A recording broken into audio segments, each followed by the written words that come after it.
नौजवानों किसानों के लिए सेंट्रल स्कीम लागू किया गया, जिसका कारण लोगों के जीवन में भारी परिवर्तन आया।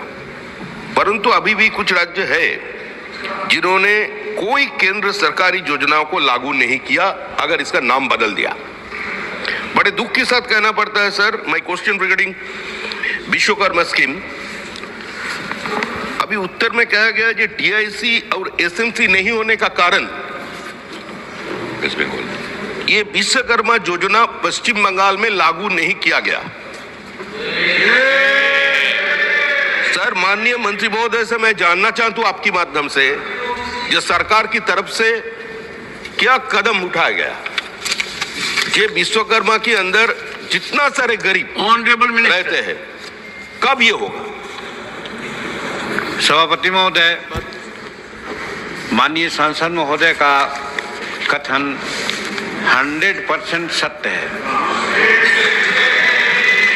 और इस माने में अभी पिछले प्रश्न में भी और उत्तर में भी देखा गया होगा कि भारत का, इंडिया का 2 राज्य पश्चिम बंगाल और तमिलनाडु, भारत सरकार के जितने भी स्कीम होते हैं उनके प्रति वो अनिच्छुक होते हैं और उसका इम्प्लीमेंटेशन नहीं करते हैं। जहाँ तक इस योजना का सवाल है, इसके संबंध में जैसा कि बताया गया है कि 3 स्तर पर इसको जांच किया जाता है। एक तो पंचायत स्तर पर, दूसरे जिला स्तर पर और तीसरे राज्य स्तर पर।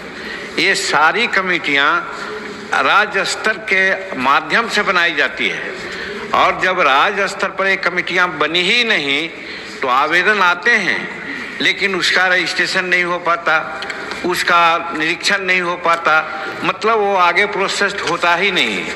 अब रही बात, माननीय सांसद महोदय ने कहा कि सरकार क्या कार्रवाई कर रही है, इसके लिए सभापति जी हम लोग कहते हैं कि टाइम विदाउट नंबर सरकारों को हम लोग लिखते हैं, हमारे सेक्रेटरी, हमारे और जूनियर ऑफिसर्स उस राज्य में जाते हैं, उनके साथ मीटिंग लेते हैं, उनसे अनुरोध करते हैं। ये प्राइम मिनिस्टर का विजन वो प्रोजेक्ट है और एक गरीबों के लिए है।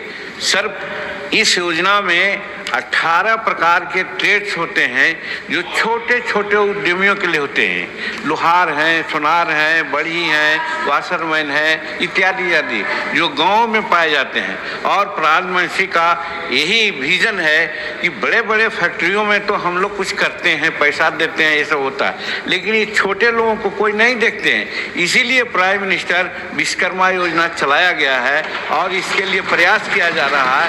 और आपको ये सुनकर के जरूर संतुष्टि होगी कि जब 5 वर्ष के लिए योजना चलाई गई है तो 30 लाख लोगों को हम लोग लाभान्वित करने का प्रयास करना चाहते हैं। अब उसमें अगर स्टेट में बात आ रही है, लेकिन ये 2 स्टेट से कहीं कोई आंसर नहीं आता, इसलिए हम लोग वहाँ पर असमर्थ हैं उन राज्यों में इस योजना को इम्प्लीमेंटेशन कराने के लिए, जबकि बार बार उनसे अनुरोध किया जाता है, कहा जाता है, बावजूद वो नहीं सुनते हैं। तो एक पॉलिटिकल रीजन है महोदय, इसलिए इसको क्या किया जाएगा ये माननीय सांसद या माननीय जनता हिंदुस्तान का जाने। सप्लीमेंट्री नंबर 2, श्री सामयिक Bhattacharya. Sir, member, take recourse. There is a provision. Send a slip to me. Please don't get up. Let us maintain decorum. There is a mechanism. Send a slip to me, and I look around. If it is coal, I go to coal-bearing areas. I try to balance all parties and states also. Honorable member. Sir, when we have accepted this federal structure, we have accepted the multi-party democracy.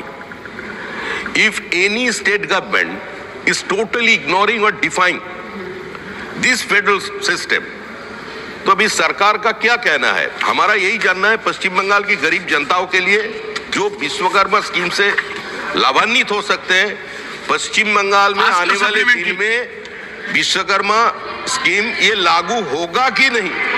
आजकल supplementary मंत्री जी, यही हमारा कहना है, हाँ या ना में? गरीबों के लिए चिंता ही नहीं है वेस्ट बंगाल को। अरे तुझे मिर्ची लगे तो मैं क्या करूं? and ask the question to honorable minister.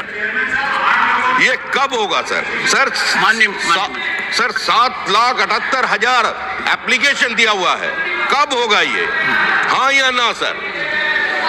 महोदय, माननीय मंत्री जी, नहीं जो होगा। अभी वर्तमान में वेस्ट बंगाल में एक्ट में प्रोविजन है उसके अनुसार ये त्रिस्तरीय कमेटी है, वहां से ही आवेदन का स्क्रीनिंग होकर के आना है। अब ये